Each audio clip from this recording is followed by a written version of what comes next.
Yo siempre he considerado que los mercados son ciclotímicos, por decirlo menos, que es difícil entenderlos. Hoy el presidente de la República, como lo decía al principio, estaba contento por las buenas cifras. Y, para tratar de entender esto, me da muchísimo gusto saludarte, querido Alexis Milo, que Hola, querido David, ¿cómo estás? ¿cómo entender esto? ¿Cómo entender el pesimismo que hay en los mercados financieros, en el mexicano, por ejemplo, una salida de capitales que anda por ahí como si fuera de la década de los 80, del orden de los 1.500 millones de dólares, cuando pues los números, al menos que dio a conocer el INEGI, no se ven tan mal? Sí, estoy de acuerdo contigo.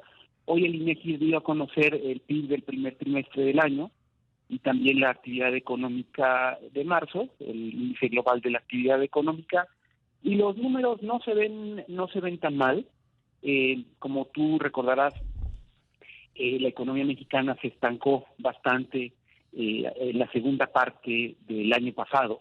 Y Ujú. eso pues deterioró mucho las expectativas y muchos creían pues que este estancamiento iba a continuar.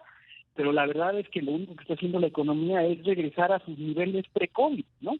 Y eso es un poco lo que se está viendo en el crecimiento del primer trimestre de este año, que se siguen regularizando algunas cosas, no a la velocidad que todos quisiéramos, pero sí, digamos, hubo un crecimiento importante de las actividades secundarias, no tanto así de los servicios, pero bueno, esperaríamos que la economía mexicana se acelerara y si se mantiene este ritmo, pues la economía debería ir creciendo quizá arriba del 2%, que como tú sabes es por donde rondan algunos de los pronósticos más pesimistas, ¿no? Entonces la economía Sí, o sea, la a ver, los economía se viene recuperando. pronósticos andan entre el 2.3 y el 1.8. Sí, exactamente. Yo lo que digo es que si se mantiene este ritmo de crecimiento, pues podríamos ver algo más bien arriba del 2,5, más bien cercano al 3%. Que es un poco lo que sucedió el año pasado. El año pasado, si tú recuerdas, las expectativas a principio del año eran muy bajas y el crecimiento pues fue sorprendiendo y acabó la economía creciendo 5% el año pasado, que no es un buen dato, pero las expectativas andaban alrededor del 2,5-3% a principios del año, ¿no? Entonces, yo creo que este año podría verse una eh, digamos, una sorpresa favorable en términos de O sea, una crecimiento, situación ¿no? similar, que este año se va a parecer al pasado, en Pues el sí, porque sentido de mira, que ustedes, los analistas, van a ir aumentando la expectativa en lugar de irla reduciendo como tradicionalmente sucede. exactamente. Mira, si tú ves la economía cómo está en el primer trimestre de este año, que fue el dato que se publicó, respecto a su pico, que fue en 2018, ¿no? Antes de la pandemia y antes pues, de los datos de mal crecimiento que se han visto en la presente administración, la economía mexicana está 3% abajo, ¿sí? De ese pico. Entonces, pues quiere decir que nada más con que las cosas eh, se sigan normalizando, pues deberíamos ver mayores tasas de crecimiento que las que se están observando, ¿no? Sí, o sea, porque hoy, por ejemplo, el presidente dice, bueno, es que íbamos a crecer al 5, pero se nos cruzó la pandemia. Se le olvida que todo 2019 no hubo pandemia y no crecimos tampoco. Así es, y por eso mencionaba que el pico de la economía sería en 2018, antes de que empezara la presente administración. De entonces para acá, como tú bien señalas, no ha habido crecimiento incluso sin pandemia, ¿no? Entonces, por eso, digamos, Sí, debería vamos, haber un si no hubiera cierto habido rebote. pandemia no estaríamos creciendo al 5% tampoco. Sí, tampoco. Mira, o sea, lo que es importante reconocer es que cuando vino la pandemia, la economía mexicana se contrajo más de 8%, ¿sí? Entonces, esta recuperación que vimos el año pasado, del 5%, pues quiere decir que la economía todavía no está como estaba antes del COVID, ¿no? Entonces, por eso es que un crecimiento de alrededor de 3% este año, pues tampoco se ve como algo demasiado optimista, ¿me explico? Porque si la economía mexicana llega a crecer 3% este año, quiere decir que se estaría nada más recuperando de los niveles de antes de que llegara de actividad económica antes de que llegara la pandemia. Que estaríamos regresando a la actividad económica de que antes de que empezara la pandemia, es decir, que como el otro día decía en televisión, que este es un sexenio perdido en materia de crecimiento económico. Sí, totalmente de acuerdo. Es más, si tomas en cuenta que el crecimiento, la forma más importante de interpretar el crecimiento es en términos per cápita, pues ¿Sí? la economía mexicana ha tenido un desplome del PIB per cápita y no se espera que por lo menos en esta década el PIB per cápita pudiera regresar a los niveles que habíamos visto a principios de esta misma década. O sea, ¿tú no ves que en esta década pueda haber un cambio muy favorable ya estaríamos llegando al fin de este gobierno, sería casi la primera mitad de esta década? ¿Tú no ves que el nuevo gobierno, o no lo esperarías, que el nuevo gobierno traiga crecimiento económico fuerte? Mira, no creo, porque yo creo que lo que más preocupa cuando ve uno los datos económicos son las bajas tasas de inversión. Las tasas bajas de inversión que hay en la economía, y que es un poco lo que tú mencionabas al principio, ¿no? ¿Por qué es preocupante estas bajas tasas de inversión? Bueno, en primer lugar, pues porque la inversión es una actividad económica, ¿no?, que mueve el aparato, etcétera. Pero en segundo lugar, porque la inversión te permite ir formando, permite a la economía ir formando capacidad instalada. Entonces, lo que estamos viendo, yo creo, David, es un desplome del crecimiento potencial de la economía mexicana, ¿no?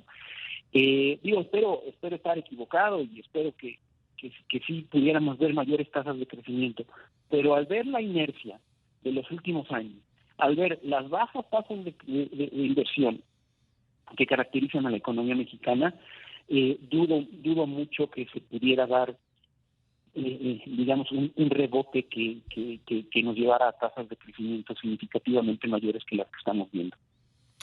Alexis, este crecimiento a tasa anual de 1.8%, ¿con qué compara? ¿Con qué momento de la historia reciente de México compara? Pues te diría que es reflejo de esta disminución del crecimiento potencial, porque tú recordarás que hace no mucho se hablaba de que la economía mexicana pues debería crecer, digamos, en ausencia de perturbaciones importantes, alrededor del 3%. Y ahorita estamos viendo pues tasas inferiores a ese 2%. Entonces, te diría que desafortunadamente ese 1.8% que pues, ya no se ve tan mal, pero es un número relativamente bajo, ¿no? Porque además no, es un número bajo para lo que deberíamos estar creciendo. Claro, como debería estar rebotando la economía. Si además consideramos, ¿no?, la tasa de crecimiento de la población, pues entonces estamos hablando de que el PIB por habitante se está contrayendo, que la economía mexicana se está empobreciendo, por llamarlo así, ¿no? Por eso te diría que al ver estas tendencias, al ver lo que ha caracterizado a la economía en los últimos años, pues yo veo difícil un cambio de trayectoria, ¿no?, que nos diera tasas de crecimiento mucho mayores, ¿no? Entonces, te diría que este 1.8%, que es la tasa de crecimiento anual que se reportó para el primer trimestre del año, pues es bastante baja, considerando que además deberíamos seguir viendo el rebote, ¿no? Claro, y que tradicionalmente cuando hay una caída muy fuerte, los rebotes también son muy fuertes. Habría que comparar 95 con 96, 2010 con 2009 y así. Así es. Y mira, volviendo al tema de la pandemia, cuando cayó la economía 8.2% y el rebote fue de solamente 5%. Entonces deberíamos estar viendo tasas de crecimiento mucho mayores que las que estamos viendo. Lo que pasa es que ya nos hemos acostumbrado a tasas de crecimiento muy bajas y pues ya este 1.8% ya no se ve tan mal, ¿no? pero cuando desmenuzas un poco más la velocidad a la que debería estar recuperándose la economía, yo creo que es una tasa muy baja, y te digo, resulta muy difícil compararla con periodos anteriores, sobre todo episodios en donde la economía mexicana debería estar teniendo una recuperación más acelerada. Sí, no, la recuperación ha sido pobre. Yo dije en su momento en la crisis que el gobierno había decidido que nos curáramos como los animalitos del bosque y nos curamos. Y las finanzas públicas quedaron muy bien, pero la recuperación no es una realidad y parece que ahí sí necesitamos vitaminas. Mira, habrá que ver dentro de algunos años, pues cuál es el balance de todo esto, porque como tú bien señalas, las finanzas públicas en México no se deterioraron, precisamente porque el gobierno no tuvo una política fiscal, un impulso fiscal contracíclico para hacer frente a la pandemia. Que ahí yo creo que lo hicieron bien, ¿eh? Sí, puede ser, pero solo el tiempo dirá, porque hoy por hoy tenemos quizás finanzas públicas un poco más sanas, pero pues estas bajas tasas de crecimiento que nos hablan de que también la falta del impulso fiscal pues probablemente generó cambios un poco más permanentes, un poco más duraderos en la economía, porque muchas empresas cerraron, muchos puestos de trabajo se cancelaron. Es decir, es posible que todavía no sabemos exactamente cuánto si la regla que se siguió en México fue la correcta o no. Creo que eso lo dirá el tiempo. Sí, en el muy corto plazo nos curamos bien, pero Exacto. es como salir de una enfermedad muy grave, y mira que te lo digo por experiencia, y tratar de pasarlo sin fisioterapia, sin medicinas, sin ir a darte seguimiento. Pues seguramente no te recuperas tan bien como se debe. Querido Alexis, te mando un abrazo muy grande. Muchas